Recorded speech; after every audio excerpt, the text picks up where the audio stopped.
Hello friends, welcome back to my channel are the creation.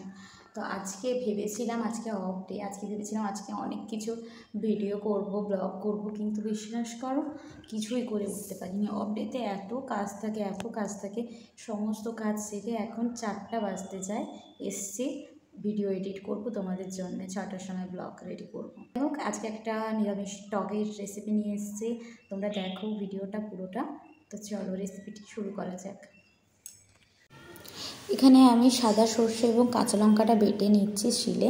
এরপর ডুমো ডুমো করে কেটে রেখেছি আমি ভেন্ডি এবং চাকা চাকা করে আলু আর লাল ডাঁটা। এটাকে লাল ডাঁটাও বলা হয়, পাঁশি ডাঁটাও বলা হয়। তা তোমরা কি বলো এই ডাঁটাটাকে অবশ্যই আমাকে জানিও।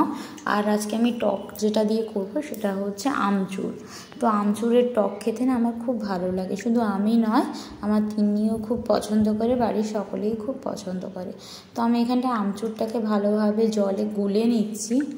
গুলে নিয়ে এবারে এই জলটা আমি টকে ইউজ করব, এক্সট্রা কোনো জল ইউজ করব না। তো প্রথমে আমি কড়াইতে তেল দিয়ে দিলাম, তারপর আমি 5 ফোড়ন দিয়ে দিলাম, আর দিচ্ছি 2টো কাঁচা লঙ্কা ফোড়ন। আপনারা চাইলে শুকনো লঙ্কাও এখানটা ফোড়ন হিসেবে ইউজ করতে পারেন। তো আমার কাছে শুকনো লঙ্কাটা ছিল না, তাই আমি কাঁচা লঙ্কা ইউজ করলাম। এরপর কেটে রাখা আলু এবং ভেন্ডি দিয়ে হালকা নাড়াচাড়া করে নেব।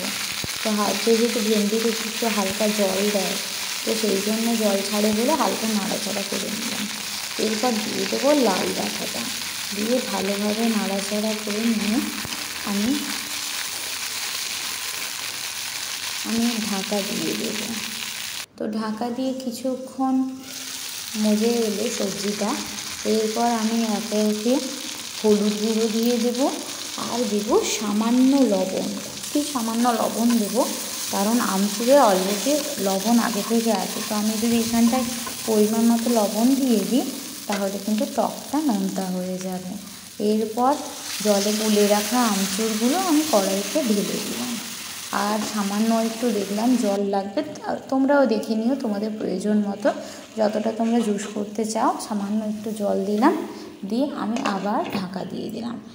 এরপর টকটা ফুটে গেলে আগে থেকে বেটে রাখা সর্ষে বাটা, সর্ষে কাঁচা লঙ্কার বাটা আর টমেটো কুচি দিয়ে ভালোভাবে নাড়াচাড়া করে ঢাকিয়ে দেবো একটু, যাতে টমেটোগুলো একটু গলে যায়। তারপর টকটা ফুটে এলেই টক কমপ্লিট। তো এই সুন্দর নিরামিষ টক দিয়ে 1 থালা ভাত খাওয়া যাবে। তো আমরা মেদিনীপুরের লোক, আমরা তো টক খেতে খুবই পছন্দ করি। তোমরা যে যেখান থেকে দেখছো, তোমরাও কি আমাদের মতো টক খেতে পছন্দ করো? করলে আমাকে জানিও, আমি আরও নতুন নতুন টকের রেসিপি আনবো। এখনকার মতো টাটা, আবার দেখা হবে অন্য কোনো ভিডিওতে।